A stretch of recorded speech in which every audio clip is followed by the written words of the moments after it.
दोस्तों आज मैं आपको जानकारी दूंगा कि फरवरी के महीने में दिनांक 10 से लेकर के और फरवरी का महीना आगे तक आपके लिए कैसा रहेगा। क्योंकि आपको पता है हर महीने हम आपको आपके राशिफल से अवगत कराते हैं और फरवरी का जो महीना है वो 28 दिन का होता है। तो यानी कि ये जो 19 दिन का कालखंड रहेगा, इसमें ग्रह गति आपके जीवन को किस प्रकार से किस रूप में प्रभावित करेगी। सबसे महत्वपूर्ण बात यह है कि जो मेष राशि होती है उसके स्वामी ग्रह मंगल हैं। मंगल को लेकर के मैं थोड़े सा चिंता में हूँ और मैं ये समझ भी रहा हूँ कि मेष राशि वाले इस समय परेशान भी चल रहे हैं और पिछले लंबे समय से चल रहे हैं। और कारण ये है कि आपकी मेष राशि पर शनि की तीसरी दृष्टि वह भी नीच की आ रही है। आपकी राशि के स्वामी मंगल ग्रह खुद इस समय शत्रु राशि मिथुन में चल रहे हैं। आप इस डिस्प्ले की कुंडली में आसानी से देख पाएंगे, जहां 3 नंबर लिखा है वहां मंगल विराजमान है। इसके अलावा मंगल शत्रु के घर में, उससे पहले मंगल ग्रह नीच के कर्क राशि में। तो यानी कि आपको भी सुकूनदेह वातावरण प्राप्त नहीं हो पा रहा। आप मानसिक रूप से कहीं ना कहीं तनाव में चल ही रहे हैं। पर इस महीने मालव्य महापुरुष राजयोग बनेगा और ये राजयोग बड़ा अच्छा होता है। ये राजयोग काफ़ी उन्नतिवर्धक होता है। इस राजयोग में काफ़ी अच्छी प्रोग्रेस होती है। तो मेष राशि वालों, गुरु की जो फुल कृपा है वो आपकी इस महीने राशि के ऊपर बनी रहेगी। कारण मैं आपको बता देता हूँ। जैसे पाप कर्तरी दोष होता है, ठीक इसी प्रकार से शुभ कर्तरी योग भी होता है। शुभ कर्तरी योग तब बनता है जब किसी भी एक राशि के दोनों तरफ, यानी कि उससे आगे वाले राशि में, उससे पिछले वाली राशि में, ऐसे ही आगे वाले भाव या उससे पिछले वाले भाव में हाउस के अंदर शुभ ग्रह बैठे हों। तो जैसे आपका ये आप देखेंगे कि जहाँ 1 नंबर लिखा है उसके जस्ट नेक्स्ट वृष राशि में सेकंड हाउस में गुरु बैठे हैं और जस्ट पीछे अगर आप देखोगे 12 नंबर में शुक्र बैठे हैं। और उससे भी ज़्यादा अगर आप देखो तो वृष राशि का स्वामी शुक्र वो 12 नंबर में बैठ गया और 12 नंबर का स्वामी गुरु वो वृष राशि में बैठ गया 2 नंबर में। इसको राशि परिवर्तन भी बोलते हैं। तो ये जो शुभ कर्तरी योग बना, ये बड़ा सुंदर योग आपके लिए बना है, इसमें कोई दो राय नहीं है। अब यहाँ पर मान सम्मान तो अच्छा रहेगा, नो डाउट बहुत अच्छा रहेगा। व्यक्तित्व बढ़ेगा, बड़े लोगों से आपके संपर्क बनेंगे, इसमें कोई दो राय नहीं है। इसके अलावा आपका जो कैरियर है, कर्म, वो आ जाता है शनिदेव के पास। शनि महाराज कर्मेश होकर के आपके प्रॉफिट के घर पर विराजमान हैं। उन्होंने कहा देखो भैया, मैं तो प्रॉफिट पर हूँ, तो मैं तो कैरियर को ही मजबूती दूंगा, मैं तो राज्य में प्रतिष्ठा बढ़ाऊंगा, मैं आपके मान सम्मान व्यक्तित्व को मजबूत करूंगा, मैं आपकी भाषा शैली को मजबूत करूंगा, आपको विदेशों से लाभ दे सकता हूं, आपको कोई शुभ समाचार दे सकता हूं। और उस शुभ समाचार को देने में जो सहयोग रहेगा वो बुध का भी होगा, क्योंकि बुध देव दिनांक 11 फरवरी तक तो है मकर राशि में और 11 तारीख को दोपहर में 1 बजे इस कैरियर के घर को छोड़ करके लाभ के घर में चले जाएंगे और फिर वहाँ बुध और शनि की युति बनेगी और ठीक 12 तारीख को सूर्य भी प्रॉफिट के घर में आ जाएंगे। तो सूर्य की, बुध की और शनि की युति बनेगी। अब ये चलेगी मंथ एंड तक। इसका मतलब ये हुआ कि आपकी बुद्धि का, आपकी उन्नति का, आपकी नीति का, आपके शास्त्र का, आपकी विद्वानता का, आपके अकस्मात धन लाभ का, जुए का, सट्टे का, लॉटरी का, इन चीज़ों का लॉर्ड, संतान का लॉर्ड जो कि सूर्य बनता है, आप देखेंगे जहाँ 5 नंबर लिखा है उसको 5th हाउस बोलते हैं, वहाँ का लॉर्ड सूर्य 12 तारीख को प्रॉफिट के घर में। और जब प्रॉफिट में आएगा 11 नंबर में तो वहाँ से खुद सिंह राशि को देखेगा, अपने घर को देखेगा, सप्तम दृष्टि से देखेगा, तो वो आपकी राशि को बल देगा। तो कॉम्पिटिटिव एग्जाम्स में आपको सफलता देने का योग बनेगा।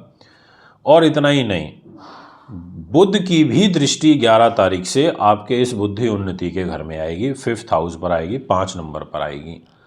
तो ऐसी स्थिति में आपको कोई प्रतियोगी परीक्षाओं में लाभ मिल सकता है, आपको अकस्मात धन लाभ के योग बन सकते हैं। आपकी जो एग्जीक्यूशन पावर है वो यहाँ पर बढ़ेगी। इसके अलावा आपको बाहर विदेशों से लाभ प्राप्त होगा।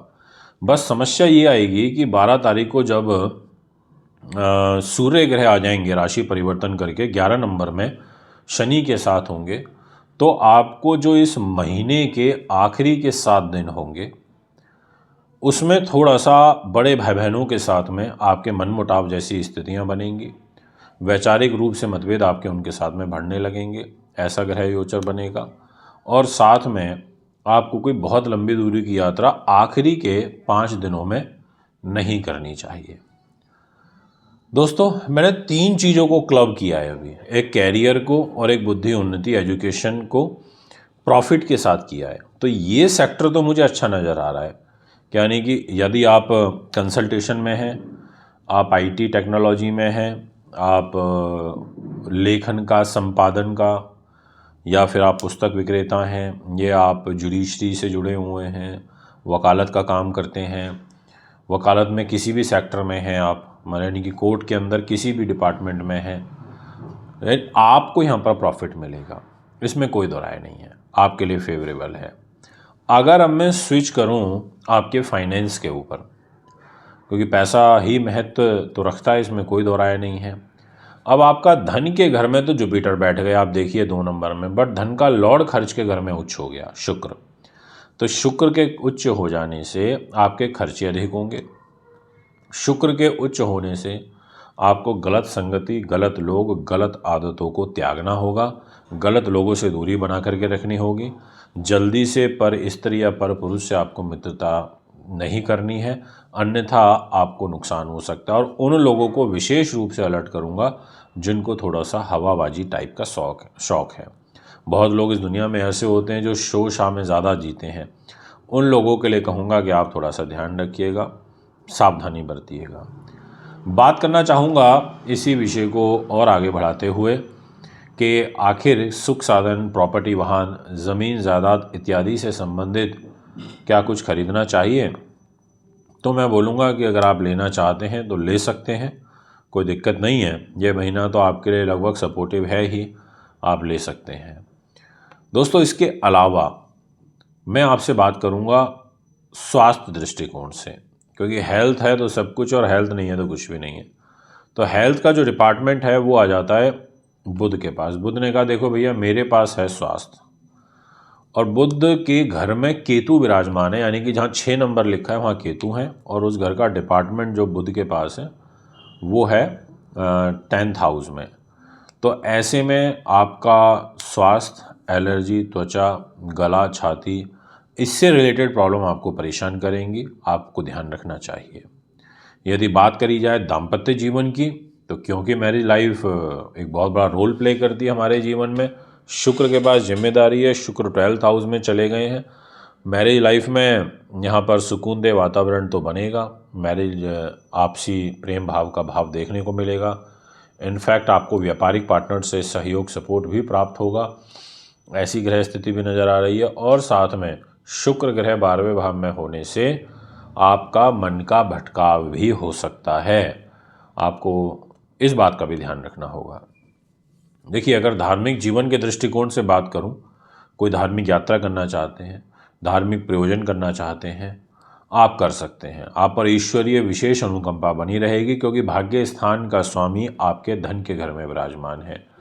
जहाँ 2 नंबर लिखा है वहाँ गुरु बैठे हैं, जहाँ 9 नंबर है उसका स्वामी जुपिटर है। ऐसी स्थिति में गुरु का भाग्य का लॉर्ड होना भाग्य के अनुरूप आपको कोई विशेष सफलता दिलवा सकता है, तो ये भी एक पॉजिटिव साइन है आपके लिए। तो ये रहे वो सारे सेक्टर्स जिसके बारे में मैंने आपसे अभी बात करी। दोस्तों, यदि आप भी अपने भविष्य से अवगत होना चाहते हैं, आप ये जानना चाहते हैं कि आगे का जो जीवन रहेगा वो किस प्रकार से व्यतीत होगा, तो आप हमें संपर्क कर सकते हैं। अब कुछ रेमेडियल बात करना चाहूँगा। इस महीने आपको अपनी राशि के स्वामी मंगल ग्रह की विशेष पूजा करनी चाहिए, क्योंकि मंगल शत्रु राशि में है, तो वो शत्रु राशि में रह करके कोई छोटे भाई बहनों से, मित्रगणों से या सगे संबंधियों से कोई धोखा, चीटिंग करा सकते हैं। तो ऐसी स्थिति में आप थोड़ा ध्यान रखें। अग्नि तत्व प्रधान यदि आप कार्य करते हैं तो उसमें भी आपको थोड़ा विशेष ध्यान रखना होगा। तो मंगल की पूजा करते रहिएगा, हनुमान जी की उपासना करते रहिएगा। फिर मुलाकात करेंगे, इजाज़त चाहूँगा। नमस्कार।